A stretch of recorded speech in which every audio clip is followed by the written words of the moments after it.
ನಮಸ್ತೆ ಎಲ್ಲರಿಗೂ. ನನ್ನ ಹೆಸರು ಮಹೇಶ್ ಅಂತ ಹೇಳಿ. ನಾನು ಇವತ್ತು ಮೂಲತಃ ಹಾಸನ ಡಿಸ್ಟಿಕ್ಕು ಹೊಳೆನರಸೀಪುರ ತಾಲೂಕು ಹರಿಲಾಪುರ ಎಂಬ ಗ್ರಾಮದಲ್ಲಿದ್ದೀನಿ. ಆಲ್ರೆಡಿ ನೀವು ನೋಡ್ಬೋದು.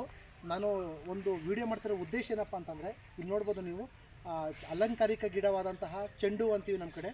ಚೆಂಡು ಗಿಡಕ್ಕೆ ಸಂಬಂಧಪಟ್ಟಂಗೆ ನಾವು risers India marketing global private limited ವತಿಯಿಂದ ಸಮೃದ್ಧ ಅಗ್ರೋ ಪ್ರಾಡಕ್ಟ್ನ ಈ ಊರಿನ ಗ್ರಾಮ ಪಂಚಾಯಿತಿ ಸದಸ್ಯರಾದಂತಹ ಮೋಹನ್ ಸರ್ ಅವರಿಗೆ ನಾವೇನು ಮಾಡಿದ್ದೋ ವಿತರಣೆ ಮಾಡಿದ್ದೋ.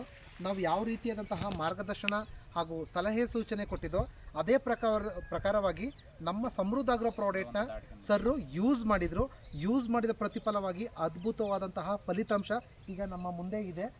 ಈ ಒಂದು ಪ್ರಾಡಕ್ಟ್ನ ಯೂಸ್ ಮಾಡಿದಂತಹ ಮೋಹನ್ ಸರ್ ಒಬ್ಬರು ಮಾದರಿ ರೈತರು. ಯಾಕೆಂತಂದರೆ ತುಂಬ 2-3 ವರ್ಷದಿಂದ ನಮ್ಮ ಪ್ರಾಡಕ್ಟ್ನ ಯೂಸ್ ಮಾಡ್ತಿದ್ದಾರೆ. ಪ್ರಥಮ ಬಾರಿಗೆ ಇವರು ಅಲಂಕಾರಿಕ ಗಿಡವಾದಂತಹ ಚೆಂಡು ಗಿಡಕ್ಕೆ ನಮ್ಮ ಪ್ರಾಡಕ್ಟ್ ಯೂಸ್ ಮಾಡಿದ ಪ್ರತಿಫಲವಾಗಿ ಅದ್ಭುತ ಫಲಿತಾಂಶ ಬಂದಿದೆ. ಆ ಫಲಿತಾಂಶದ ಬಗ್ಗೆ ಈಗ ನಾವು ಮೋಹನ್ ಸರ್ನ ಮಾತಾಡ್ಸೋಣ ಬನ್ನಿ. ಸರ್ ನಮಸ್ತೆ. ಸರ್, ಈಗ ನಮ್ಮ ಪ್ರಾಡಕ್ಟ್ನ ನೀವು ತುಂಬ ಯೂಸ್ ಮಾಡಿದ್ದೀರಾ. ಮೊದಲನೇದಾಗಿ ನೀವು ಚೆಂಡುಗೆ ಇದನ್ನು ಯೂಸ್ ಮಾಡಿದ್ದೀರಾ.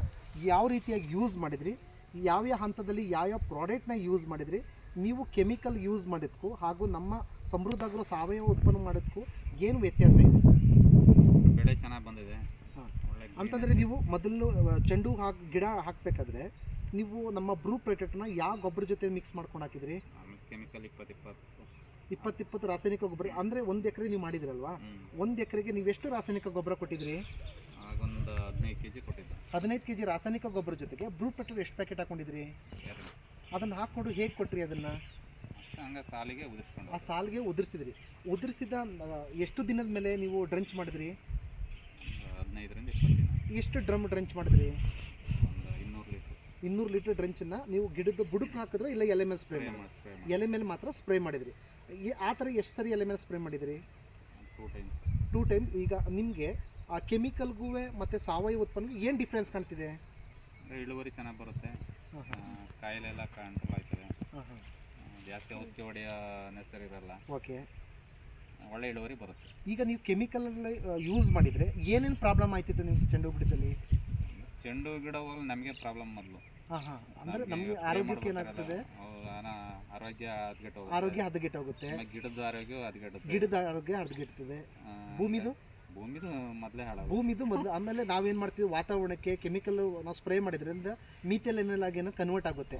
ಒಟ್ಟಲ್ಲಿ ನೀವು ನಮ್ಮ ಸಾವಯವ ಉತ್ಪನ್ನ ಬಳಕೆ ಮಾಡಿದ್ರಲ್ಲ, ನೀವು ಕೆಮಿಕಲ್ ಬೆಳೆದ್ರೆ ಈ 1 ಎಕರೆಯಲ್ಲಿ ಮೊದಲನೇ ಕುಯ್ಲಿಗೆ ಎಷ್ಟು ಸಿಕ್ತಿತ್ತು ನಿಮಗೆ?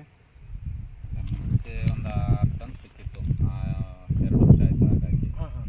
ಈಗ 2 ಟನ್ ಆಗಿದೆ 2 ಕುಯ್ಲಿಗೆ. ಇನ್ನೂ 5-6 ಕುಯ್ಲ್ ಕುಯ್ತೀನಿ ಅನ್ನೋ ಒಂದು ವಿಶ್ವಾಸ ಇದೆ. ಆದರೆ ನೀವು ಕೆಮಿಕಲ್ ಬೆಳೆದ್ರೆ ಎಷ್ಟು ಕುಯ್ಲ್ ತಗೋಬೋದಿರಲಿ? 4ರಿಂದ 5. 4. ಆಗ ಈಗ ನೀವು ನೋಡ್ತಿದ್ದೀರಲ್ಲ, ಈಗ ಎಷ್ಟು ಕುಯ್ಲ್ ತಗೋಬೋದು ಅಂತ ಅಂದಾಜಿದೆ? ಟೋಟಲ್ ಒಂದು 7ರಿಂದ 8 ಕುಯ್ಲ್ ತೆಗಿತೀವಿ. ಅಂತಂದರೆ ಕುಯ್ಲ್ ಏನಾಗಿದೆ ನಿಮಗೆ? ಜಾಸ್ತಿ ಆಗಿದೆ. ಓಕೆ, ನಿಮಗೆ ಈಗ ನಮ್ಮ ಪ್ರಾಡಕ್ಟ್ ಯೂಸ್ ಮಾಡಿದ್ರಲ್ಲ, ತುಂಬ ನಿಮಗೆ ಈ ಪ್ರಾಡಕ್ಟ್ ಬಗ್ಗೆ ಏನು ಅನಿಸ್ತಿದೆ?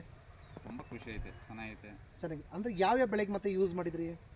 ಮುಂಚೆ ಜೋಳಕ್ಕೆ ಬಳಸಿದ್ದು ಒಂದ್ಸರಿ, ಮೆಕ್ಕೆಜೋಳಕ್ಕೆ ಯೂಸ್ ಮಾಡಿದ್ರಲ್ವ, ನಿಮ್ಗೆ ಅದರ ಫಲಿತಾಂಶ ಹೇಗಿತ್ತು? ಚೆನ್ನಾಗಿತ್ತು. ಅದರಲ್ಲಿ ಎಷ್ಟು ಕ್ವಿಂಟಲ್ ನೀವು ಕೆಮಿಕಲ್ ಬೆಳೆದ್ರೆ ಎಷ್ಟು ಕ್ವಿಂಟಲ್ ತೆಗಿತಿದ್ರಿ? ನಮ್ಮ ಆರ್ಗಾನಿಕ್ ಯೂಸ್ ಮಾಡಿದ್ರೆ ಎಷ್ಟು ಕ್ವಿಂಟಲ್ ತೆಗಿತಿದ್ರಿ?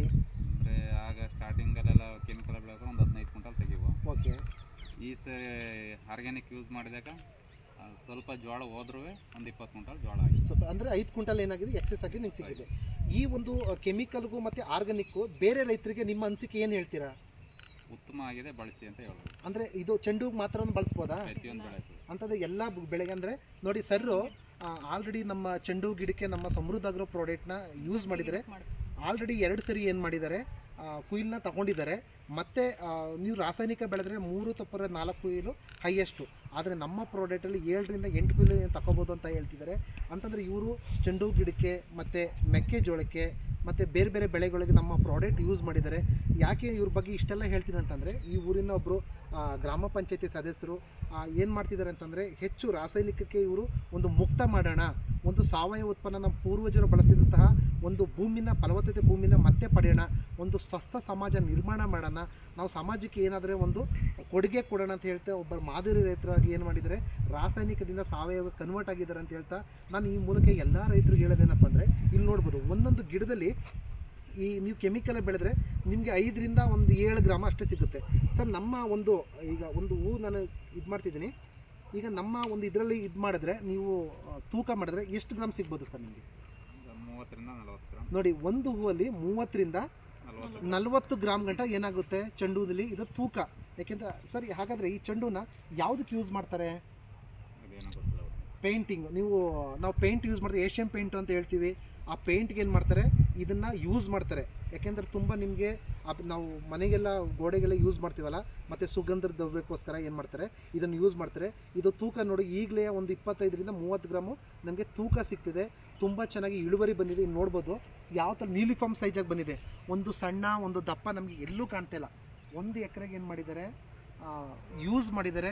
ನಾನು ಈ ಮೂಲಕ ಎಲ್ಲ ರೈತರಿಗೆ ಹೇಳೋದೇನಪ್ಪ ಅಂದರೆ, ಎಷ್ಟೋ ಜನ ಇದರಲ್ಲಿ ಒಂದು 3 ಕಾಸು ಸಂಪಾದನೆ ಮಾಡಬೇಕಂತ ಏನು ಮಾಡ್ತಿದ್ದಾರೆ, ಬೆಳೀತಾರೆ. ಆದರೆ ರಾಸಾಯನಿಕ ಹಾಕೋದ್ರಿಂದ ಭೂಮಿ ಹದಗೆಡ್ತದೆ, ಒಂದು ಸಮಾಜನ ಏನಾಗುತ್ತೆ ವಿಷದಿಂದ ಕೂಡುತ್ತದೆ, ನಮ್ಮ ದೇಹದ ಮೇಲೂ ಅಡ್ಡ ಪರಿಣಾಮ ಬೀಳ್ತದೆ. ಆದರೆ ಸಾವಯವ ಉತ್ಪನ್ನ ಮಾಡಿದ್ರೆ ಯಾವುದೇ ರೀತಿಯಾದಂತಹ ಪರಿಣಾಮ ಬೀಳಲ್ಲ ಅಂತ ಹೇಳ್ತಾ, ಈ ಒಂದು ಪ್ರಾಡಕ್ಟ್ನ ಈ ಒಂದು ಹಾಸನ ಭಾಗದ ಗ್ರೇಟ್ ಲೀಡರ್ ಆದಂತಹ ಮೇಡಮ್ ರಾಧರ್ ಅವರು ಮತ್ತು ಗ್ರೇಟ್ ಲೀಡರ್ ಆದಂತಹ ಉಮೇಶ್ ಸರ್ ಅವರ ಮಾರ್ಗದರ್ಶನದಲ್ಲಿ ಇವತ್ತು ಮೋಹನ್ ಸರ್ ಅವರಿಗೆ ಈ ಪ್ರಾಡಕ್ಟ್ನ ಕೊಟ್ಟಿದ್ದಾರೆ. ತುಂಬ ಚೆನ್ನಾಗಿ ರಿಸಲ್ಟ್ ಬಂದಿದ್ದಾರೆ ಅಂತ ಹೇಳ್ತಾ, ಈ ಒಂದು ಪ್ರಾಡಕ್ಟ್ನ ಯೂಸ್ ಮಾಡಿದಂತಹ ನಮ್ಮ ಮಾದರಿ ರೈತರಾದಂತಹ ಮಿಸ್ಟರ್ ಮೋಹನ್ ಸರ್ ಅವರಿಗೆ ರೈಸರ್ಸ್ ಇಂಡಿಯಾ ಕಂಪ್ನಿಯಿಂದ ಹಾಗೂ ಸಮೃದ್ಧ ಅವರ ವತಿಯಿಂದ ಹಾಗೂ ನಮ್ಮಗಳೆಲ್ಲ ಪರವಾಗಿ ಅವರಿಗೆ ಒಂದು ತುಂಬ ಹೃದಯದಿಂದ ಏನು ಮಾಡ್ತಿದ್ವಿ, ಧನ್ಯವಾದ ಅರ್ಪಿಸ್ತಿದ್ವಿ. Thank you sir.